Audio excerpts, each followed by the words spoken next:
نحمده ونصلي على رسوله الكريم اما بعد۔ آج کی تلاوت کردہ آیات میں جو صورتیں آپ نے سنی، ان تمام کی تمام مکی صورتوں میں جو مکہ مکرمہ میں نازل ہوئی ہیں، بالعموم دو چیزیں اللہ تعالی نے بہت کثرت سے بیان فرمائی ہیں۔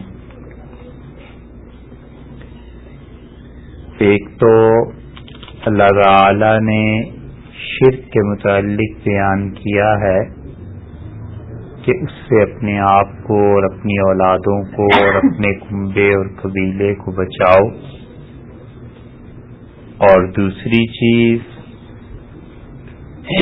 جو اللہ تعالی نے خاص طور پر بیان کی ہے وہ یہ کہ آخرت میں اللہ کے سامنے جواب دہی کے لیے پیش ہونا ہے، اس لیے کوئی ایسا کام نہ کرو جس کی وجہ سے کل کو خدا کے ہاں شرمندگی اٹھانی پڑے۔ جہاں تک شرک کا تعلق ہے، در حقیقت وہ ظلم ہے، اور ظلم کے متعلق نبی کریم صلی اللہ علیہ وسلم نے بہت واضح الفاظ میں یہ بات ارشاد فرمائی کہ ظلم اندھیرا ہے، اور جو شخص ظلم کرتا ہے وہ اپنے لیے اندھیرے کا سامان کرتا ہے۔ یہ اندھیرا اس دنیا میں ملے، قبر میں ملے، آخرت میں ملے، کہیں بھی ملے، مگر پہنچ کر رہتا ہے، اور ایسی چیز ہے کہ یہ شرک اور ظلم اپنی جان کے ساتھ بھی، معاشرے کے ساتھ بھی، اور ہر اس فرد کے ساتھ جس فرد کا اس آدمی سے کوئی تعلق بنتا ہے۔ اسی لیے قرآن پاک میں بالکل پہلے پارے میں بھی اللہ تعالی نے یہ بات واضح طور پر کہی کہ حضرت یعقوب علیہ السلام نے اپنے بیٹوں کو بلا کر اپنی وفات سے پہلے یہ بات پوچھی کہ میرے بعد تم کس کی عبادت کرو گے، اور اللہ تعالی نے یہ بھی فرمایا کہ وَوَصَّى بِهَا، اور وہ اپنی اولاد کو یہ وصیت کر کے دنیا سے گئے کہ دیکھو ایک اکیلے اللہ کی عبادت کرنی ہے اور کسی کی عبادت نہیں کرنی۔ اس سے معلوم ہوتا ہے کہ انسان کو چاہیے کہ اپنی اولاد کے لیے یہ سوچے کہ میرے بعد میری اولاد کے دین کا کیا بنے گا۔ دنیا کا بھی سوچتا ہے آدمی، کوئی بری بات نہیں ہے، وہ بھی سوچنا چاہیے۔ ایک آدمی اگر یہ کہے کہ مجھے کوئی پرواہ نہیں ہے، میں اپنی اولاد کی دنیا کی کوئی فکر نہیں کرتا، تو یہ کوئی اسلام کی بات نہیں ہے، شریعت کی بات نہیں ہے، درست بات نہیں ہے۔ حضرت سعد رضی اللہ عنہ نے فتح مکہ کے موقع پر جب وہ شدید بیمار ہو گئے تو رسول اللہ صلی اللہ علیہ وسلم کی خدمت میں عرض کیا کہ میرے جسم سے خون جاری ہو گیا ہے، ایک رگ کٹ گئی تھی کسی غزوے میں، اور پھر اس کا علاج ہوا مگر وہ پھر کھل گئی، شاید ران میں تھی وہ رگ اور خون بہت بہہ گیا۔ تو انہوں نے عرض کیا کہ مجھے اب زندگی کی کوئی امید نہیں، اور میرے پاس جتنا مال ہے ایک میری بیٹی ہے، اور میں چاہتا ہوں کہ یہ سارا مال اللہ کی راہ میں خیرات کر دوں۔ تو رسول اللہ صلی اللہ علیہ وسلم نے اس کی اجازت نہیں دی۔ اور فرمایا کہ یہ درست نہیں ہے. انہوں نے کہا اللہ کے رسول پھر آدھا مال خدا کی راہ میں دے دوں اور آدھا مال میں اپنی بیٹی کو دے دوں؟ تو فرمایا نہ، اس کی بھی اجازت نہیں دی. اور پھر انہوں نے عرض کیا کہ تیسرا حصہ، تو رسول اللہ صلی اللہ علیہ وسلم نے فرمایا ثلث، تیسرا حصہ وہ اللہ کی راہ میں خرچ کرو، والثلث کثیر، اور تیسرا حصہ بھی بہت ہے. فرمایا باقی اپنی بیٹی کے لیے چھوڑ. اور رسول اللہ صلی اللہ علیہ وسلم نے اصول کی بات فرمائی، بڑی جامع باتیں فرماتے تھے، ایسی ایک اصول کی بات کہہ دیتے تھے کہ آدمی پوری زندگی بس اس پہ عمل کرتا رہے کافی. فرمایا سعد تم اپنی اولاد کو دنیا میں کھاتا پیتا چھوڑ کر جاؤ، یہ زیادہ صحیح چیز ہے بجائے اس کے کہ وہ تمہارے بعد لوگوں کے سامنے ہاتھ پھیلاتے تھے.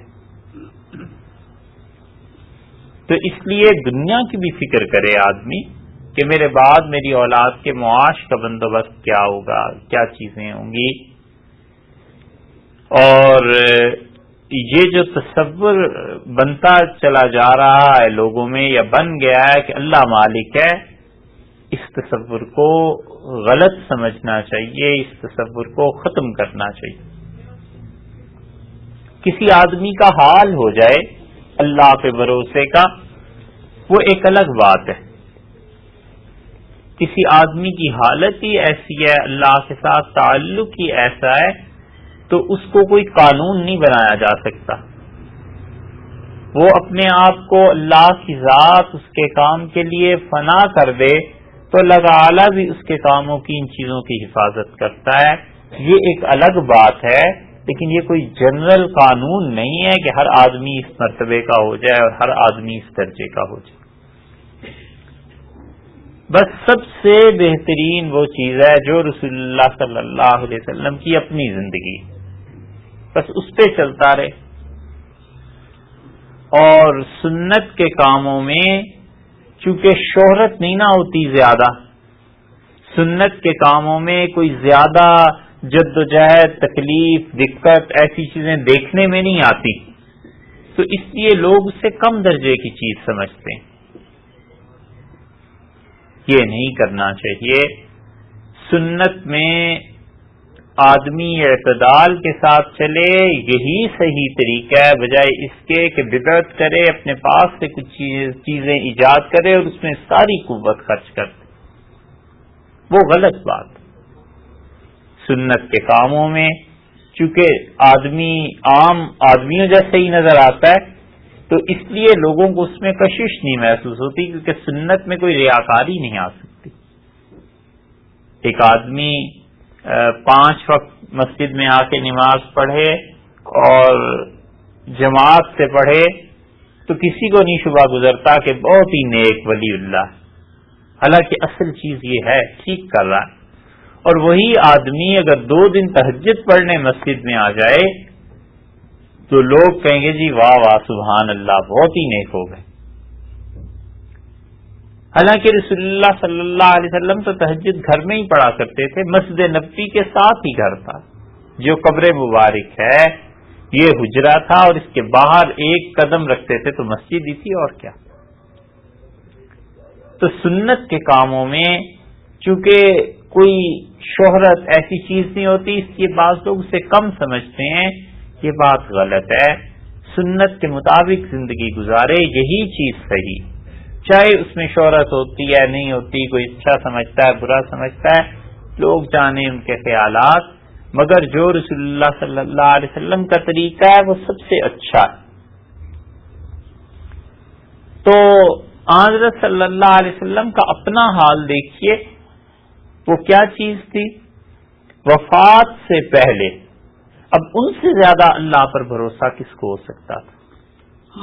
ان سے زیادہ متوکل کون ہو سکتا تھا؟ مگر حالت یہ ہے کہ حدیث میں آیا ہے وفات سے پہلے حضرت عبد الرحمن بن عوف رضی اللہ عنہ آئے اور انہوں نے دیکھا کہ چہرہ مبارک پہ کچھ پریشانی کے اثرات ہیں.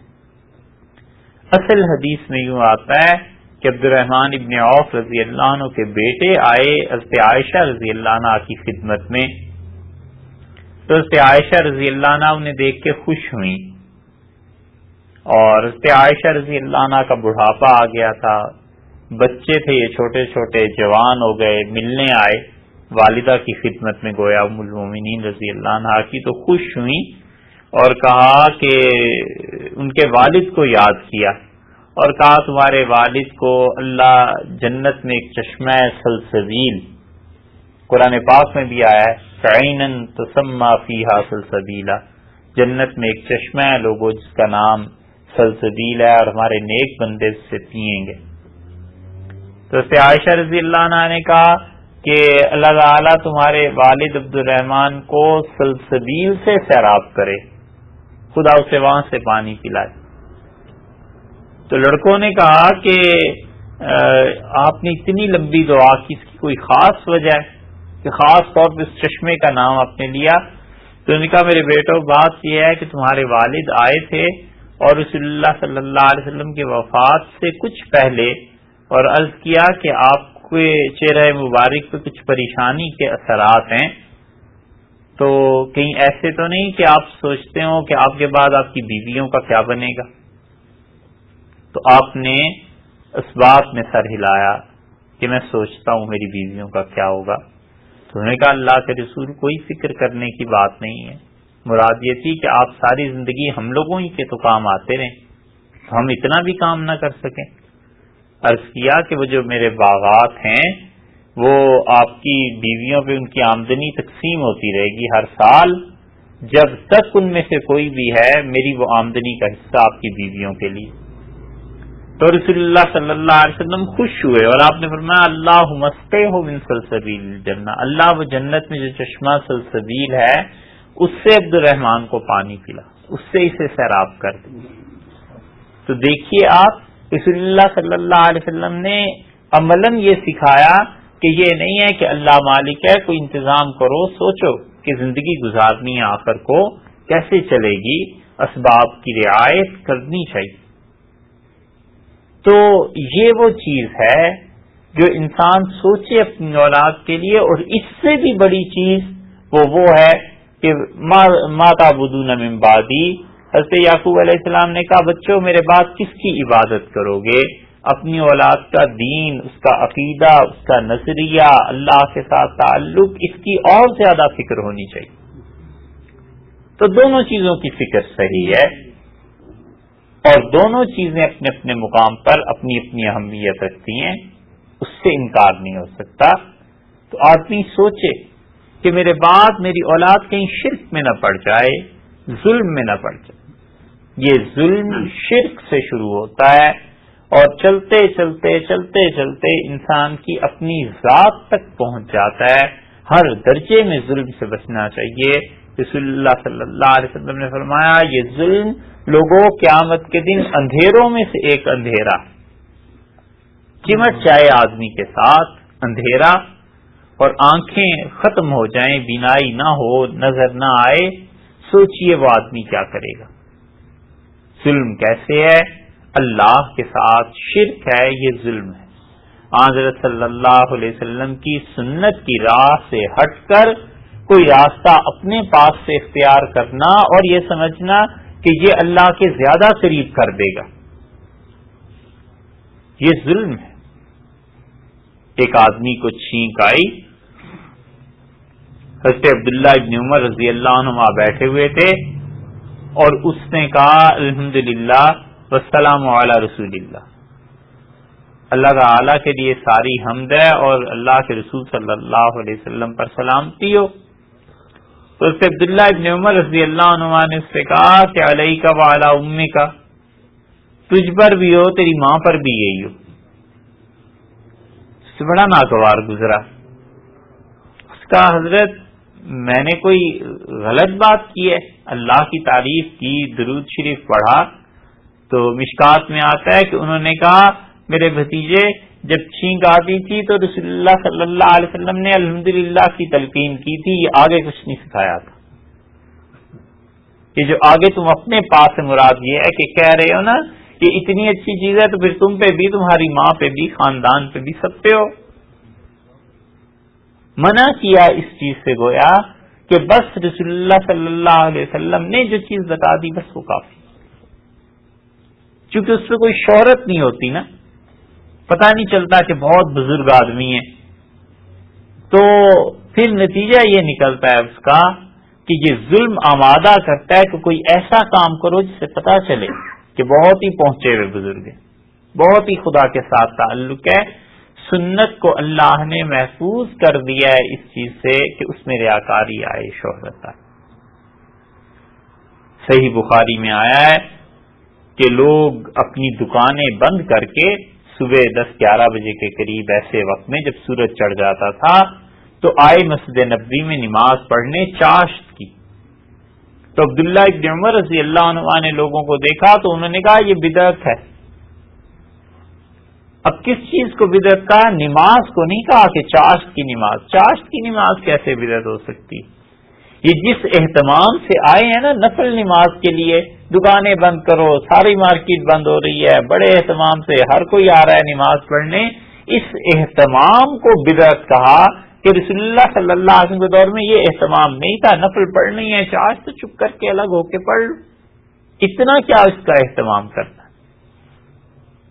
یہ ظلم ہے کہ سنت کے مقابلے میں بدعت کو اختیار کر. اسی طرح انسان ظلم کرتا ہے کبھی اپنی جان کے ساتھ، اور اپنی جان کے ساتھ ظلم یہ ہے کہ اللہ کی نافرمانی کرتا ہے، اللہ کی معصیت، ایسے گناہ جو اللہ کا حق بنتا ہے اس کو ضائع کر دینا اللہ کے حق کو، یہ اپنی جان پر ظلم. اسی لیے اللہ تعالی نے قرآن پاک میں ایک جگہ ارشاد فرمایا ہے کہ دیکھو کبھی ظلم نہ کرو، وَلَا تَكُونُوا كَالَّذِينَ نَسُوا اللَّهَ، ان آدمیوں کی طرح، ان لوگوں کی طرح مت بننا جنہوں نے اللہ کو بھلا دیا، اور جب اللہ کو بھلا دیا تو فَأَنسَاهُمْ أَنفُسَهُمْ، اللہ نے ان کی اپنی جانوں کو بھی ان سے بھلا دیا. اللہ کا حق ضائع کیا تو ایسی آفت پڑی کہ خود اپنی جان کو بھی بھول گئے، اپنے حقوق، اپنی چیزوں کو بھی بھول گئے. اسی طرح گھر میں کبھی ظلم ہو جاتا ہے، ہر ایک کا اپنا اپنا درجہ ہے، بیوی اپنے درجے پہ، ماں باپ اپنے درجے پہ، اولاد اپنے درجے پہ، ہر ایک کے درجات شریعت نے متعین کر دیے ہیں. کسی کے ساتھ بھی ایسا معاملہ کرنا جس سے اس کا دل دکھے یہ ظلم ہے، کبھی نہیں کرنا چاہیے. ایسا جملہ جس سے عورتوں کا دل دکھے، اس لیے کہ وہ کمزور ہیں نا، مظلوم ہیں. رسول اللہ صلی اللہ علیہ وسلم نے فرمایا جعل اللہ تحت ایدیکم، اللہ نے انہیں تمہارے ہاتھ کے نیچے کر دیا ہے. مراد یہ ہے کہ شریف عورت ہے، بیاہ ہو گیا، شادی ہو گئی، آ گئی ہے گھر میں، اللہ نے اب اختیار دے دیا ہے تمہیں. بہن ہے تو اس کو اللہ نے بھائی کے تحت کر دیا ہے، اور بیٹی ہے وہ والدین کے تحت ہو گئی ہے. تو یہ قطعاً درست نہیں ہے کہ آدمی اپنی زبان سے ایسی بات کرے جس سے اسے دکھ اور تکلیف پہنچے. رسول اللہ صلی اللہ علیہ وسلم کا یہ طریقہ نہیں تھا. حضرت صلی اللہ علیہ وسلم کو جب بہت زیادہ شکایت کسی معاملے میں ہو گئی تو آپ نے اپنے گھر کی بجائے ایک مشربہ تھا بالا خانہ، اس پہ اپنا بستر لگوا لیا اور وہاں جا کے آرام فرمایا، سوئے رہے. اور 1 مہینے کے بعد نبی کریم صلی اللہ علیہ وسلم 29 دن کے بعد گھروں میں تشریف لائے ہیں. لیکن یہ نہیں ہے کہ زبان سے کسی کو دکھ پہنچانا، کسی کو تکلیف پہنچانا. بڑی بڑی نیکیاں، بڑے بڑے اعمال ضائع ہو جاتے ہیں اس زبان کے غلط استعمال. تانے دینا، عیوب گننا، شکل و صورت پہ تان کرنا، خام کسی کو تنگ کرنا کہ تم سے نفرت ہے، تم اچھی نہیں لگتی، ایسے جملے کسی کو بھی کہنا جس سے دل دکھے بڑی بڑی گناہ کی بات ہے. اعمال کی رونق ختم ہو جاتی ہے. کھانا پکاتے ہیں نا سالن، اور اس میں اگر گھی نہ ہو اوپر تو سالن تو رہتا ہے مگر رونق ختم ہو جاتی ہے نا اس کی. بس اسی طرح یہ زبان سے جو اذیت دینا ہے، تکلیف دینا ہے، اس سے رونق ختم ہو جاتی ہے اعمال کی. یہ ظلم ہے، نہ کرے، وگرنہ اللہ کے ہاں جا کر ساری چیزیں دیکھنی پڑیں گی. اگر خواتین ایسی زبان استعمال کریں اس کو بھی بھگتنی پڑے گی، اور شوہر ایسے کرے گا اس کو بھی بھگتنی پڑے گی. بھائی بہن کے معاملے میں کرے گا، باپ بیٹی کے معاملے میں کرے گا، یہ سب چیزیں ایسی. اسی لیے رسول اللہ صلی اللہ علیہ وسلم نے منع فرمایا اس بات سے کہ کوئی کسی کی تخلیق اس میں عیب نکالے، شکل و صورت پہ طنز کرنا. حضرت عائشہ رضی اللہ عنہا فرماتی ہیں کہ رسول اللہ صلی اللہ علیہ وسلم نے فرمایا مجھے کوئی پوری دنیا بھی لا کر دے دے اور کہے کہ کسی کی نقل اتارو تو خدا کی قسم میں ایسا کرنے والا نہیں. غلط بات. بچے ان چیزوں سے سیکھ جاتے ہیں، نتیجہ یہ نکلتا ہے کہ تربیت غلط ہو جاتی ہے اور آخر تک یہ عادت رہتی ہے. اور اس سے بھی بدتر بات، یہ تو زبان ہے ہاتھ چلانے کی، مارنے کی، اس قسم کی چیزوں کی اللہ سے پناہ مانگنی چاہیے اور معافی مانگنی چاہیے. معافی مانگنی چاہیے. اگر کوئی کسی خاتون پہ، بیوی پہ کوئی دسترازی کرے گا، پٹائی کرے گا، تو ایسے نہیں ہے کہ اللہ کے یہاں معافی ہو گئی اور کسی نے کچھ پوچھا ہی نہیں، خدا کے یہاں جا کر جواب دینا پڑے گا. حتیٰ کہ جو چیز اب تک فقہی اعتبار سے ہمیں سمجھ نہیں آئی ہوئی، یہ مسئلہ ہم کئی جگہ دیکھتے رہے کہ کہیں نکلے، اس کا کیا حل ہوگا سمجھ نہیں آیا. یہ بچوں کو جو مارنا ہے نا حد سے زیادہ، اس کا خدا کے یہاں جواب دینا پڑے گا. سمجھ میں یہ نہیں آتا کہ بچے سے اگر معافی مانگے تو بچے کی معافی کا تو کوئی اعتبار نہیں، اس لیے کہ اعمال نہیں نا، بچے پہ کوئی پوچھ نہیں ہے، اور بچے سے معافی مانگے تو اس کی تربیت بھی خراب ہونے کا خدشہ ہے. تو پھر ایسی حرکت کرے ہی کیوں؟ بچوں کو بھی اگر ایک تھپڑ کے بغیر فرض کر لو مارنے کی تھی اور دو مارے تو خدا قیامت میں اس کا بھی حساب لے گا. اللہ کی یہ دنیا ہماری خواہشات پر نہیں چل رہی، خدا کا اپنا ایک نظام ہے. یہ ظلم ہے سارا درجہ بدرجہ. تو جو شخص جتنا ظلم کرے گا اتنا ہی اللہ کے ہاں پوچھو گی. تو دو چیزوں کو اللہ تعالیٰ نے مکی صورتوں میں بار بار بیان کیا. ایک یہ کہ ظلم نہ کرو، اور دوسری یہ کہ دیکھو قیامت میں تمہیں جانا ہے، اللہ کے ہاں پہنچ کے جواب دینا.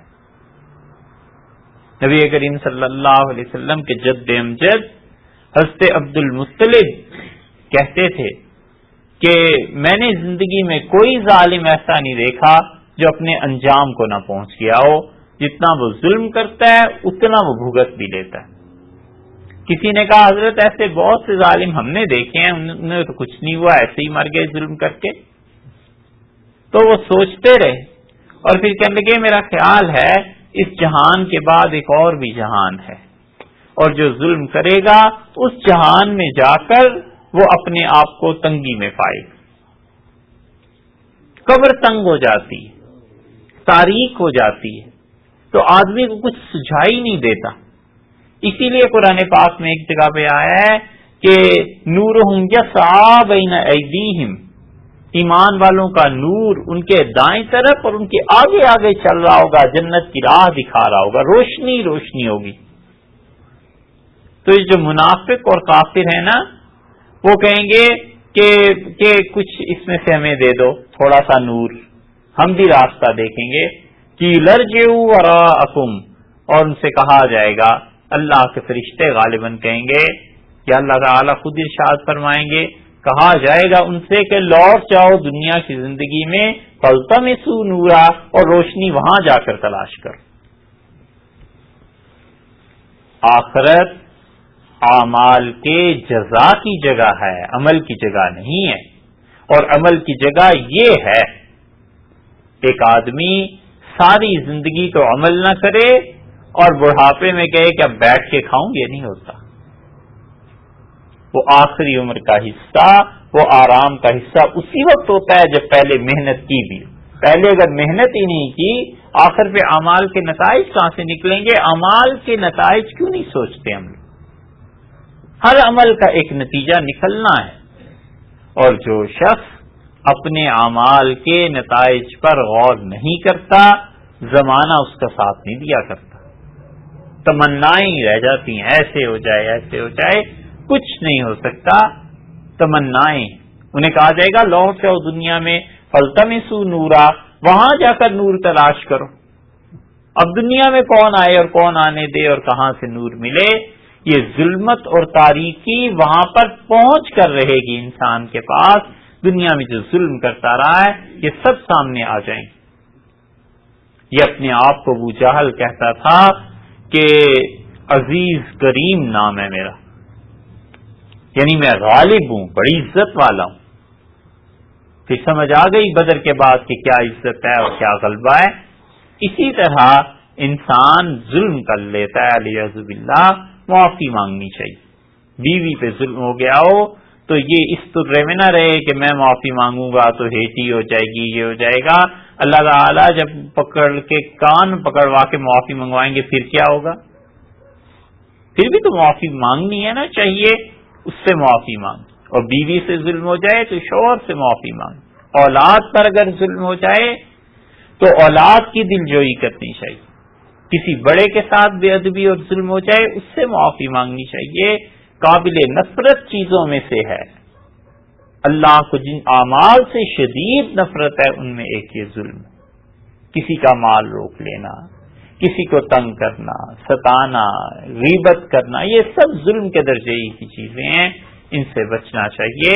اللہ تعالیٰ نے دونوں چیزوں کو جوڑ دیا ہے، ایک اپنی توحید کو کہ شرک نہ کرنا، یہ اپنے ساتھ ظلم کر رہے، اور دوسرے آخرت کو کہ ظلم کی جواب دہی ایک جگہ پر ہوگی، اپنے آپ کو بچا کے رکھنا. اللہ تعالی ہمیں اور آپ کو محفوظ